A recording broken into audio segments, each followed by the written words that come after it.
everyone, welcome to my YouTube channel. My name is Siki.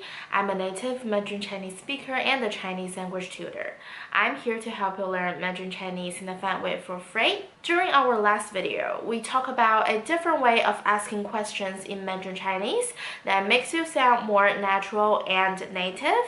For this video, we are going to introduce a special case when asking questions using the sentence structure, which is verb plus the negation of the verb. So let's get into it. So in one of our previous videos, we actually talk about the negation of the verb 有, which is quite different from other usual verbs in Mandarin Chinese. If you haven't watched that video yet, you can just click the link here. You can either pause this video and watch that one first because it's closely related to today's content, or you can finish this video first and then go watch that one. So basically, because we negate the verb 有 using 没 instead of 不, when we want to use this sentence structure to ask a question, we say 有没有 instead of 有不有. 有没有 can be used to ask about the current possession, do you have it or not? For example, 你哥哥有没有女朋友?